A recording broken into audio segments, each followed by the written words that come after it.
Vikramshila IAS coaching institute 14 बीघा ऋषिकेश। भारतीय इतिहास कर रहे थे, आधुनिक इतिहास कर रहे थे। आज हमने करना है भाई अगस्त प्रस्ताव 1940। क्या करना है? अगस्त प्रस्ताव 1940। तो सबसे पहले तो डेट याद कर लेना भाई, 8 अगस्त 1940। मैंने कहा यूपीएससी कभी डेट नहीं पूछती है जल्दी से, क्या पूछती है? क्रम पूछती है, जो जो घटनाएं घटित हो रही हैं। अच्छा, वो स्वतंत्र है पूछने के लिए, जरूरी नहीं है कि वो अगल बगल का ही पूछे, वो स्वतंत्र है। 1857 से लेकर अब तक की जितनी घटनाएं हैं उसमें से कुछ भी क्या क्रम पूछ सकती है, 4 का या 5 का। क्या पूछ सकती है? 4 या 5 का क्रम पूछ सकती है। तो सबसे पहले 8 अगस्त 1940 स्टेट के जो एग्जाम होंगे वहां पर डेट काम आएगी, यूपीएससी जो होगा वहां पे क्रम के लिए काम आएगा। ठीक है। मार्च 1940 में कांग्रेस ने अपने रामगढ़, कहां पर? बिहार। रामगढ़ कहां पर? बिहार में आयोजित वार्षिक अधिवेशन में एक प्रस्ताव पारित करके सरकार को कहा कि यदि वह केंद्र में एक अंतरिम राष्ट्रीय सरकार गठित करे तो कांग्रेस द्वितीय विश्व युद्ध में सरकार का सहयोग कर सकती है। सौदा चल रहा था दरअसल। क्या चल रहा था? अंग्रेज भी परेशान थे, विश्व युद्ध में कूद पड़े थे इंग्लैंड, उनको हमारे सहयोग की आवश्यकता थी, भारतीयों के। भारतीयों का सहयोग प्राप्त करने के लिए कांग्रेस का सहयोग प्राप्त करना जरूरी था, कांग्रेस की बात माननी भी जरूरी थी। लेकिन पूरी बात मानते तो दिक्कत होती है, तो मतलब बड़ी उहापोह की स्थिति में थे कौन? अंग्रेज भी। मैंने कहा कि मार्च 1940 में कांग्रेस ने रामगढ़ बिहार में जो अधिवेशन किया उसमें उन्होंने कहा, एक प्रस्ताव पारित करके सरकार से कहा कि यदि वह केंद्र में एक इंटरिम नेशनल गवर्नमेंट यानी अंतरिम राष्ट्रीय सरकार को गठित कर दे तो कांग्रेस द्वितीय विश्व युद्ध में सरकार का सहयोग करने के लिए तैयार है। ठीक है। कांग्रेस के इस प्रस्ताव के जवाब में तत्कालीन वाइसरॉय लॉर्ड लिनलिथगो, सबसे लंबा कार्यकाल है लिनलिथगो का, इस वाइसरॉय का, ठीक है, ने 8 अगस्त 1940 को अगस्त प्रस्ताव प्रस्तुत किया। क्या कहा प्रस्ताव में? कांग्रेस की अंतरिम राष्ट्रीय सरकार गठित करने की मांग को अस्वीकार करते हुए वैकल्पिक प्रस्ताव पेश किए गए, जिसकी बातें ये थी। Number 1, dominion state. क्या कहा? इसका मतलब अगस्त प्रस्ताव में क्या स्वीकार कर दिया गया? जो कांग्रेस ने कहा था कि एक केंद्र में एक इंटरिम राष्ट्रीय सरकार गठित कर दो, हम आपका सहयोग करेंगे। उन्होंने कहा नहीं, हम केंद्र में आपकी अंतरिम राष्ट्रीय सरकार गठित नहीं कर सकते, लेकिन आपको कुछ विकल्प देते हैं। वैकल्पिक प्रस्ताव बोल रहे हैं, विकल्प देते हैं। Number 1, dominion state. क्या? डोमिनियन स्टेट का दर्जा दे देते हैं। नंबर 2, युद्ध के बाद एक प्रतिनिधि मूलक संविधान निर्मात्री संस्था का गठन किया जाएगा। उन्होंने कहा कि बस जब हम युद्ध जीत जाएंगे तो उसके बाद एक आपके लिए एक प्रतिनिधि मूलक, आप ही के प्रतिनिधि होंगे, प्रिंसली स्टेट्स के प्रतिनिधि होंगे, है ना, आप ही के बीच के प्रतिनिधि होंगे, और क्या करेंगे? संविधान निर्मात्री संस्था का गठन करेंगे। तीसरी बात कही कि वाइसरॉय की कार्यकारिणी में अतिशीघ्र भारतीय सदस्यों की संख्या में वृद्धि कर दी जाएगी। Governor general in council, governor general या वाइसरॉय की जो काउंसिल है उसमें भारतीय सदस्यों की संख्या में वृद्धि की जाएगी। लॉलीपॉप दे रहे थे ये एक तरह से। क्या दे रहे थे? चौथे नंबर पर एक युद्ध सलाहकार परिषद का गठन किया जाएगा। ये 4 चीजें इंपॉर्टेंट हैं। 4 ही ऑप्शन होते हैं। पूछेगा कितने ऑप्शन सही? चारों सही। नेहरू ने कहा कि जिस डोमिनियन स्टेट की स्थिति पर यह प्रस्ताव आधारित है वह दरवाजे में जुड़ी जंग लगी कील की तरह है। अब ये क्वेश्चन ऐसे बनते हैं पेपरों में कि नेहरू ने किसकी तुलना, क्या दरवाजे में जुड़ी जंग लगी कील से की है? आंसर अगस्त प्रस्ताव की। किसकी? 8 अगस्त 1940 वाले अगस्त प्रस्ताव की। ठीक है, कुछ खास नहीं हुआ। उसके बाद फिर मुस्लिम लीग और पाकिस्तान की मांग। खिलाफत और असहयोग के समय हिंदुओं और मुसलमानों में जो एकता देखने को मिली थी वह एकता सांप्रदायिकता में बदल चुकी थी। जब असहयोग आंदोलन चल रहा था, खिलाफत मूवमेंट, दोनों साथ साथ चल रहे थे। मौलवी और पंडित एक ही थाली में खाना खा रहे थे। इतना भाईचारा हो गया था। क्या हो गया था? इतना भाईचारा हो गया था। दोनों के जो हित थे आपस में टकरा रहे थे, लेकिन क्या हुआ कि हित खत्म हुए, सांप्रदायिकता का बोलबाला हो गया। 1930 में मुस्लिम लीग के इलाहाबाद अधिवेशन, प्रयागराज अधिवेशन में अध्यक्षता करते हुए उर्दू कवि इकबाल ने कहा कि उत्तर पश्चिम भारत का संगठित मुस्लिम राज्य के रूप में निर्माण ही मुझे मुसलमानों की अंतिम नियति प्रतीत होती है। ये मोहम्मद इकबाल वही हैं, सारे जहां से अच्छा हिंदोसिता हमारा, हम बुलबुलें इसकी, ये गुलसिता हमारा। पूरी लाइनें पढ़ना कभी कविता को, काफी कुछ समझ में आएगा। सिर्फ ऊपर की लाइनें बताई जाती हैं, हल्का हल्का जो पाकिस्तान का सत्व है वो वहाँ पर उनकी कविताओं में पहले से ही दिखाई देता है। लेकिन ये अच्छी बात है कि एक भारतीय मुस्लिम होने के नाते वो बोल रहे थे कि सारे जहाँ से अच्छा हिंदू सिता हमारा, हम बुलबुलें इसकी ये गुल सिता हमारा। ठीक है, ठीक है। तो मोहम्मद कबीर इकबाल ने कहा कि उत्तर पश्चिम भारत का संगठित मुस्लिम राज्य, नॉर्थ वेस्ट फ्रंटियर प्रोविंस वाला जो मुस्लिम संगठित राज्य ही के मुस्लिम राज्य के रूप में निर्माण ही मुझे मुसलमानों की अंतिम नियति प्रतीत होती है। यानी मुसलमानों के लिए एक अलग देश हो जाए नॉर्थ वेस्ट फ्रंटियर की तरफ, वही अंतिम नियति है, उसके अलावा मुझे कुछ दिखाई नहीं दे रहा है। ठीक है, नाउ और नेवर। अच्छा, एक और है, 1933 और 35 के बीच कैम्ब्रिज विश्वविद्यालय से पढ़े हुए चौधरी रहमत अली, जो कि एक मुस्लिम छात्र था, उसने पर्चा जारी करके पृथक राज्य पाकिस्तान की परिकल्पना को जन्म दिया। पी पंजाब था, ए शायद अफगानिस्तान था, के कश्मीर था, कुछ ऐसा बताते हैं, एक बार चेक कर लीजिएगा उसको। पाक, सिर्फ पाक की बात की गई थी। पंजाब जो था मुस्लिम बहुल इलाका था, जो आज पंजाब का सबसे ज़्यादा पार्ट जो पाकिस्तान में है। हमारे पास ईस्टर्न पंजाब है, वेस्टर्न पंजाब निकल चुका, पाकिस्तान में जा चुका। ऐसे ही बंगाल वाला जो था, बंगाल भी मुस्लिम बहुल इलाका था। तो ईस्ट बंगाल जो था ईस्टर्न पाकिस्तान बन गया था, वेस्ट वाला जो था वो हमारे हिस्से में आया था, है ना, जब बंटवारा हुआ। तो चौधरी रहमत अली ने भाई पहले ही बोल दिया था, पाकिस्तान की परिकल्पना को जन्म दे दिया था। नाउ और नेवर शीर्षक से अपने पैम्पलेट में, यहाँ से क्वेश्चन बनेगा, चौधरी रहमत अली जो कि कैम्ब्रिज विश्वविद्यालय का पढ़ा हुआ एक छात्र था, उसका जो पैम्पलेट था उसका शीर्षक क्या था? नाउ और नेवर। या तो अभी नहीं तो अभी, नहीं तो कभी नहीं, अभी नहीं तो कभी, नाउ और नेवर। हिंदी में मत कर देना, नाउ और नेवर ही करना उसको। नाउ और नेवर शीर्षक से पैम्पलेट में चौधरी रहमत अली ने पाकिस्तान शब्द का उल्लेख किया। रहमत अली द्वारा परिकल्पित पाकिस्तान में पंजाब था, अफगान प्रांत था, कश्मीर था, सिंध था, बलूचिस्तान था। कौन था? जबकि अफगान बलूची नहीं मिलना चाह रहे थे। किसमें? जबकि पख्त लोग जो थे वो नहीं मिलना चाह रहे थे। खान अब्दुल गफ्फार खान कहते भी हैं शायद कि हमें इन भेड़ियों के सामने फेंक दिया आपने। मतलब बहुत दुखी हुए खान अब्दुल गफ्फार खान कि यार हम पठान लोग हैं, हमें आपने क्या कर दिया, पाकिस्तानियों के साथ छोड़ दिया, हमें इन भेड़ियों के सामने फेंक दिया। बाद में फिर लास्ट में हमने उनको भारत रत्न दिया। फिर जब बूढ़े हो गए हो, पहला विदेशी जिनको हमने भारत रत्न दिया वो कौन थे? खान अब्दुल गफ्फार खान, सीमांत गांधी, जिनको फ्रंटियर गांधी के नाम से भी जानते हैं, जिन्होंने खुद ही खिदमतगार आंदोलन चलाया, क्योंकि लाल कुर्ता पहनते थे इसलिए रेड शर्ट मूवमेंट भी कहते हैं उसको, क्या बोलते हैं। इन्हीं पर गोली चलाने से इनकार किया था किसने? वीरचंद सिंह गढ़वाली ने।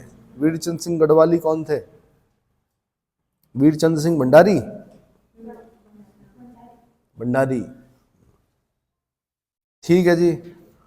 मुस्लिम लीग ने 1938-39 के बीच पृथक राज्य संबंधित आए कई प्रस्तावों की जांच के लिए 1939 में एक समिति की गठन किया। जांच समिति के सदस्यों में फजल हसन और हुसैन कादरी शामिल थे। मुस्लिम लीग पहले ही एक समिति बना रही थी, उसमें कौन कौन थे? फजल हसन थे, हुसैन कादरी थे। इन लोगों ने अलीगढ़ नगर योजना तैयार करके पाकिस्तान, बंगाल, हैदराबाद तथा हिंदुस्तान नामक 4 पृथक राज्य स्थापित करने का सुझाव दिया। अलीगढ़ नगर योजना का संबंध है उत्तर प्रदेश, पीछे से क्वेश्चन है ये। अलीगढ़ नगर योजना में क्या था? इनका मतलब ये था, इन्होंने कहा पाकिस्तान होना चाहिए, एक बंगाल होना चाहिए, एक हैदराबाद, क्योंकि हैदराबाद रियासत भी क्या थी, बहुत बड़ी थी, 1,65,00,000 लोग उस जमाने में थे वहाँ पर, और हिंदुस्तान नामक 4 पृथक राज्य स्थापित करने का सुझाव दिया। यानी 4 टुकड़ा करना चाह रहे थे। कौन? फजल हसन और हुसैन कादरी। 1937 के चुनाव में लीग की बुरी तरह पराजय से व्यथित जिन्ना ने गांधी जी पर हिंदू राज्य स्थापित करने का आरोप लगाकर सांप्रदायिकता को भड़काया और द्विराष्ट्रीय सिद्धांत का प्रतिपादन किया। इसका अपने आप पाकिस्तान में जाके इस्लामिक स्टेट बना रहा है, मुस्लिम राज्य बना रहा है, और यहाँ पर हिंदू राज्य स्थापित करने का आरोप लगा रहा है। किस पर? गांधी पर। कौन? जिन्ना, मोहम्मद अली जिन्ना। समझ में आया? तो या तो आप भी वैसा मत न करो, आप भी क्या करो? सेक्युलर करो। या तो आपकी सोच भी क्या हो? सेक्युलर हो, कि आप पाकिस्तान का जब निर्माण करो तो अपने संविधान में लिखो कि सेक्युलर है। पर यहाँ पर क्या करना है? यहाँ पर आरोप लगाना है कि हिंदू राज्य स्थापित हो रहा है जी। ठीक है, चलो, द्विराष्ट्रीय सिद्धांत का प्रतिपादन किया।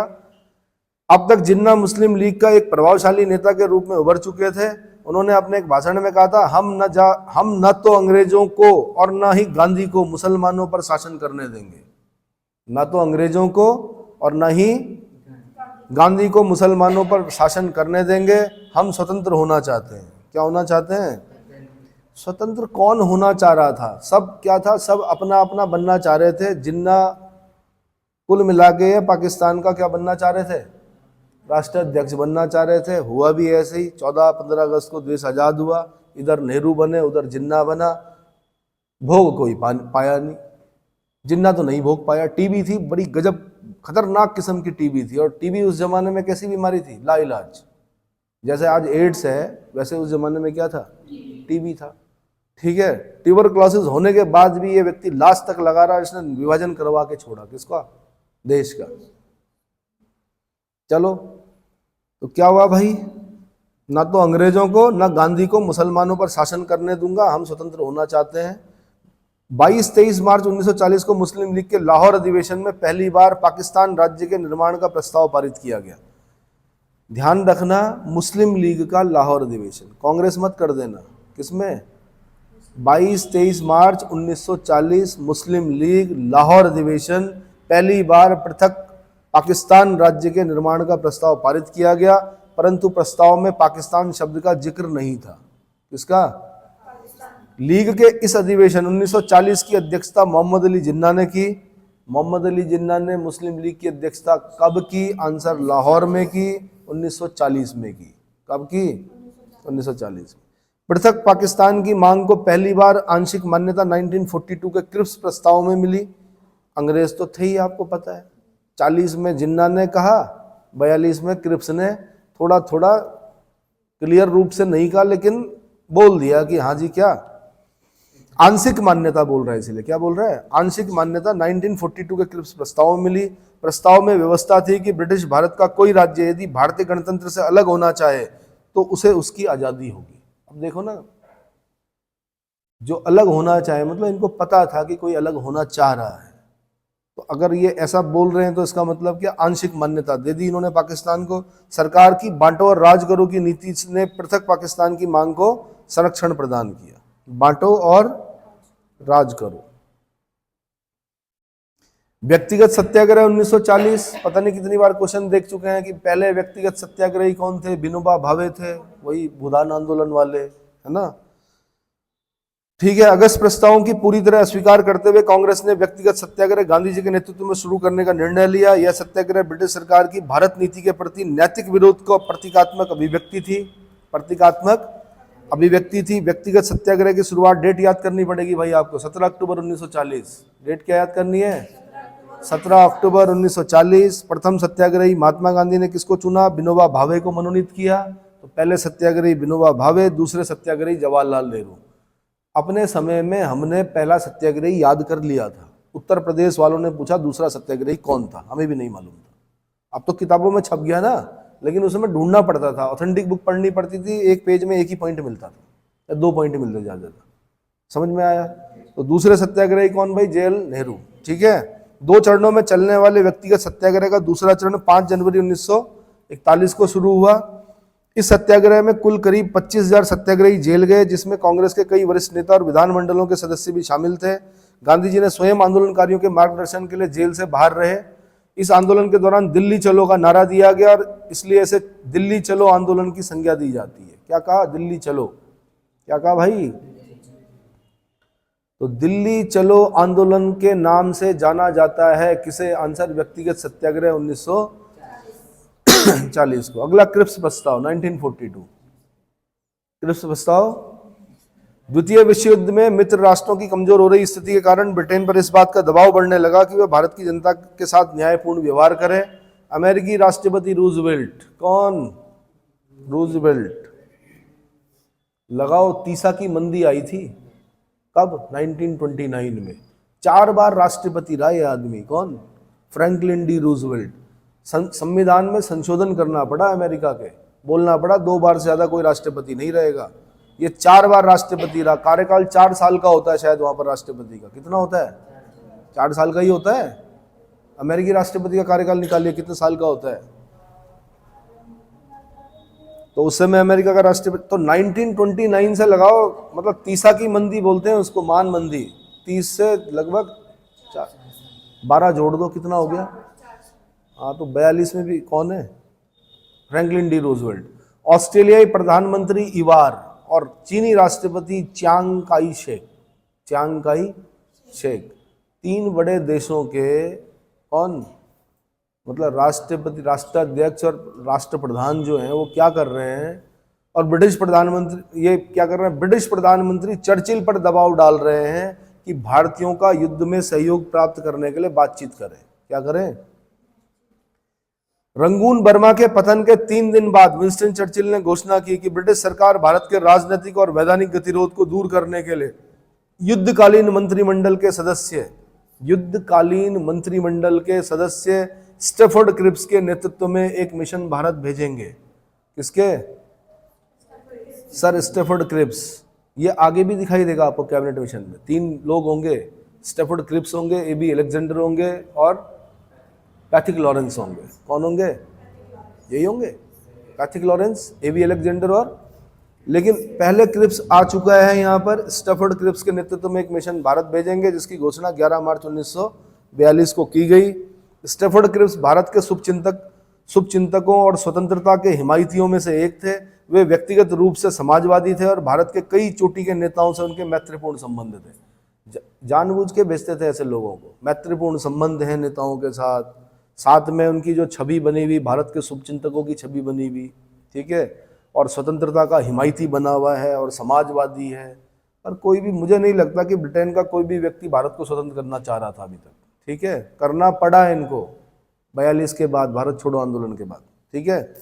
स्टैफोर्ड क्रिप्स ने, अच्छा एक चीज और देखो आप, जहां गांधी चोरा चोरी कांड के बाद असहयोग आंदोलन को वापस लेते हैं, आपको क्या लगता है कि भारत छोड़ो आंदोलन के बाद हिंसा नहीं हुई? भयानक हिंसा हुई। क्या नहीं हुई? थाने जलाए गए, रेल पटरियां काटी गई, तार लाइनें काटी गई, कई जगहों पर हिंसा हुई।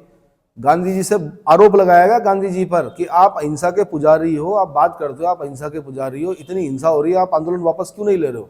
गांधी ने कहा भाई नहीं। गांधी को पता था कि अब अगर मैंने आंदोलन वापस ले लिया तो क्या हो जाएगा, अब नहीं मानेंगे लोग, क्योंकि वैसे भी नेतृत्व विहीन आंदोलन था, वो नेता तो सारे जेल में थे। तो वो चाह रहे थे कि एक स्टेटमेंट दें गांधी। कहाँ से? आगा खां पैलेस में बंद थे उस समय। कहाँ पे?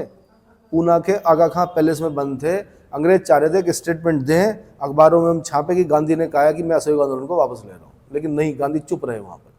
अगर गांधी ऐसा करते तो दिक्कत हो सकती थी। समझ में आया? नेता ही, अगर वैसे तो क्या होता है, आंदोलन अपने आप चल रहे होते हैं। एक नेता होता है, नेता अगर ये बोल दे मैं वापस ले रहा हूँ, तो भीड़ अपने आप ही क्या हो जाती, छट जाती। समझ में आया?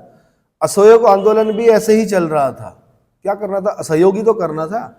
नेता ने तो मना किया था कि मैं वापस ले रहा हूं, बाकी लोग करते रहते असहयोग। लेकिन क्या हुआ कि सबने वहीं पर क्या कर दिया, गांधी जी ने बोल दिया जी वापस ले रहा हूं, चोरा चोरी कांड हो गया है, देश अभी तैयार नहीं है किसके लिए, स्वतंत्र होने के लिए। और सब लोगों ने फिर सहयोग करना शुरू कर दिया। वहां पर ये थोड़ा सा क्या देखा गया, कमजोरी देखी गई। ठीक है। स्टैफोर्ड क्रिप्स 23 मार्च 1942 को भारत पहुंचा, एक प्रस्ताव प्रस्तुत किया। तो प्रस्ताव क्या था? 23 मार्च याद करना पड़ेगा भाई, 1942, 23 मार्च 1942। नंबर 1, युद्ध के बाद भारत को एक डोमिनेंट स्टेट का दर्जा। ये अपनी ये जिद छोड़ ही नहीं रहे। अगस्त प्रस्ताव में भी डोमिनेंट स्टेट की बात कर रहे हैं, यहां पर भी डोमिनेंट स्टेट की बात कर रहे हैं। डोमिनेंट स्टेट होता क्या है वैसे? डोमिनेंट स्टेट ये होता है कि अगर हम डोमिनेंट स्टेट होते तो हम गणतंत्र नहीं होते, हमारा राष्ट्रपति नहीं होता, संसद हमारी होती, लोकसभा होती, राज्यसभा होती, सब होते, मंत्री भी भारतीय होते। लेकिन क्या होता कि हम अपने आंतरिक और बाह्य मामलों के लिए बाध्य होते, किससे साइन कराने के लिए? क्राउन से। जैसे ऑस्ट्रेलिया का जो स्टेटस है वो डोमिनियन है, कैसा है? ऐसे ही हम भी होते। संसद में कोई एक्ट पास होता, मतलब बिल पास होता, तब वो इंग्लैंड जाता, तब वहां का क्राउन उस पर साइन करता, तब वो एक्ट बनता। क्यों चाहिए भैया हमें डोमिनेंट स्टेट? तो अब बोल रहे हैं हम कि डोमिनेंट स्टेट क्यों चाहिए। वहां पर जब कुटाई होती है ना, अगर हम 42 में होते तो भाई पिट रहे होते ना भारत छोड़ो आंदोलन के दौरान, तब हम बोलते कि छोड़ो ना, डोमिनेंट स्टेट ही दे दो, पिटने से अच्छा है क्या।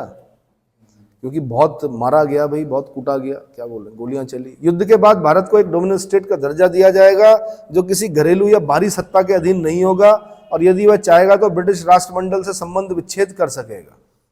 राष्ट्रमंडल पता है, जितने भी उपनिवेश रहे हैं ब्रिटेन के, जिन जिन देशों में ब्रिटेन ने उपनिवेश बनाए, उन सब देशों को मिलाकर जो संगठन बना उसको कॉमनवेल्थ बोलते हैं। क्या बोलते हैं? राष्ट्रमंडल बोलते हैं। और एक चीज ध्यान रखना है, ऐसे देशों में जब हमारा कोई आईएफएस जाएगा तो उसको क्या बोलेंगे? क्या बोलते हैं? उच्चायुक्त बोलते हैं। क्या बोलते हैं वहां पर? उच्चायुक्त। लेकिन अगर हम ऐसे देश में भेजेंगे जो कभी ब्रिटेन का उपनिवेश नहीं रहा, तब हम एम्बेसडर बोलते हैं, राजदूत बोलते हैं वहां पर। क्या बोलते हैं? जैसे पाकिस्तान का हाई कमिश्नर बोलेंगे हम, पाकिस्तान का राजदूत नहीं बोलेंगे हम। क्या नहीं बोलेंगे? लेकिन अगर हम जर्मनी में जाएंगे तो जर्मनी हम बोलेंगे कि जर्मनी का राजदूत। ठीक है। युद्ध के बाद भारत को एक डोमिनेंट स्टेट का दर्जा दिया जाएगा, ये बता दिया मैंने। युद्ध के बाद एक संविधान निर्मात्री परिषद बनेगी। संविधान का झांसा सब दे रहे भाई, निर्मात्री परिषद का बनेगी, जिसमें ब्रिटिश भारत और देसी रजवाड़े दोनों के प्रतिनिधि शामिल होंगे, जिसमें कुछ सदस्यों को प्रांतीय विधायिकाओं द्वारा तथा कुछ को शासकों द्वारा मनोनीत किया जाएगा। यानी जो ब्रिटिश भारत के प्रांत होंगे, ब्रिटिश भारत के प्रांत होंगे, वहां से तो विधायिकाओं से जाएंगे लोग उस कॉन्स्टिट्यूएंट असेंबली में, और जो रजवाड़े होंगे वहां से क्या होगा? राजा मनोनीत करेगा कि भाई मेरी तरफ से ये जा रहा है। कहाँ? उस कॉन्स्टिट्यूएंट असेंबली में। ठीक है। ब्रिटिश भारत का कोई भी प्रांत यदि नए संविधान को स्वीकार न करना चाहे, देखो ना ये दुष्टता है इनकी, कोई अगर प्रांत यदि नए संविधान को स्वीकार न करना चाहे तो उसे वर्तमान संवैधानिक स्थिति बनाए रखने का अधिकार होगा। नए संविधान के स्वीकार न करने वाले प्रांत को सम्राट की सरकार अलग से एक नया संविधान देने को तैयार थी। यानी आप उन सारे प्रिंसली स्टेट्स के लिए अलग अलग संविधान बना रहे थे। हैदराबाद रियासत हो, जम्मू कश्मीर हो, आपका जूनागढ़ हो, और ऐसे छोटे बड़े टिहरी रियासत हो। कौन चाहता है यार अपनी राजपाट को छोड़कर? क्या डेमोक्रेसी कौन चाह रहा था? कोई राजा नहीं चाह रहा था। समझ में आया? और कोई भी प्रांत जो मुस्लिम बहुल प्रांत थे वो तो चाह ही नहीं रहे थे इस संविधान को स्वीकार करें। युद्ध के दौरान एक कार्यकारी परिषद का गठन किया जाएगा, जिसमें भारतीय जनता के मुख्य वर्गों के प्रतिनिधि शामिल होंगे, लेकिन ब्रिटिश भारत की सरकार के पास ही रक्षा मंत्रालय होगा। रक्षा मंत्रालय आप ब्रिटिश सरकार के पास रखोगे। ये बोल रहा है कौन? Cripps, sir Stafford Cripps. अगला, नए भारतीय संविधान के निर्माण होने तक भारतीयों की रक्षा का उत्तरदायित्व ब्रिटिश सरकार पर होगा। मजबूरी थी भाई। क्या थी? भारतीयों की रक्षा का उत्तरदायित्व ब्रिटिश सरकार पर होगा। प्रतिक्रिया भाई, क्या प्रतिक्रिया हुई? कांग्रेस और मुस्लिम लीग दोनों ने क्रिप्स प्रस्तावों को स्वीकार कर दिया। क्या कर दिया? क्रिप्स प्रस्तावों को स्वीकार कर दिया। कांग्रेस कार्य समिति की बैठक जो 11 अप्रैल में क्रिप्स प्रस्तावों के विषय में कहा गया कि भविष्य में वायदों से ही संतुष्टि नहीं चाहिए, हमें तो वास्तविक स्वतंत्रता से ही संतुष्टि मिलेगी। किसने कहा? कांग्रेस कार्य समिति की बैठक में 11 अप्रैल क्रिप्स प्रस्तावों पर जब चर्चा हो रही थी, उन्होंने कहा भविष्य के वायदों से ही संतुष्टि नहीं चाहिए, हमें तो वास्तविक स्वतंत्रता से ही संतुष्टि मिलेगी। ठीक है। Mahatma Gandhi post dated cheque बोल दिया। क्या बोल दिया? उत्तर दिनांकित चेक। महात्मा गांधी ने क्रिप्स प्रस्तावों को उत्तर तिथीय चेक या उत्तर दिनांकित चेक या पोस्ट डेटेड चेक की संज्ञा दी। और किसी ने कहा, संभवतः जवाहरलाल नेहरू ने कहा कि ये ऐसे बैंक के नाम का पोस्ट डेटेड चेक है जो टूट रहा है, जो कंगाल होने वाला है। यानी पोस्ट डेटेड चेक बोलते हैं कि आपने चेक दे दिया, डेट दे दी बाद की, उससे पहले उसने कंगाल होना है। कौन कह रहे हैं? जेल नेहरू। गांधी ने सिर्फ पोस्ट डेटेड चेक कहा। क्या कहा? जवाहरलाल नेहरू ने कहा कि उनके पुराने मित्र क्रिप्स शैतान के वकील बनकर आए थे और उनकी योजना के क्रियान्वयन का परिणाम देश के अनगिनत विभाजनों की संभावना के दरवाजे खोल देना होगा। बोल रहे थे ना कि हमारा जो क्राउन है वो जो इस संविधान को स्वीकार नहीं करेगा उनके लिए अलग संविधान बनाने के लिए क्या तैयार है। तो इस देश में तो भाई फिर क्या होते?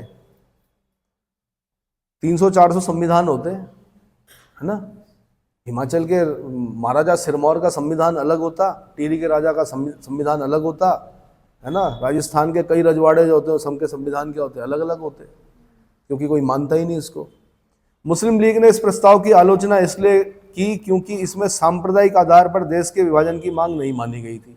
ये अपना ही राग रो रहे थे कि सांप्रदायिक आधार पर विभाजन की बात नहीं है, इसलिए हम क्रिप्स प्रस्तावों को क्या करते हैं? स्वीकार करते हैं। 29 मार्च 1942 को क्रिप्स प्रस्तावों की घोषणा हुई। डेट याद करनी पड़ेगी भाई, 29 मार्च 1942। 11 अप्रैल 1942 को क्रिप्स प्रस्ताव को वापस ले लिया गया। इस प्रस्ताव का वास्तविक लाभ चर्चिल को हुआ, विंस्टन चर्चिल को। उसने रूजवेल्ट को संतुष्ट कर दिया कि भारत में संवैधानिक सुधारों के लिए भारतीय नेता तैयार नहीं है। निष्कर्षतः रूजवेल्ट के दबाव से चर्चिल को मुक्ति मिल गई। क्या मिल गई? अब भारत छोड़ो आंदोलन, कौन सा? भारत छोड़ो आंदोलन, अगस्त क्रांति भी कहते हैं। क्या कहते हैं भाई? इसको अगले लेक्चर में बताऊंगा, लंबा है।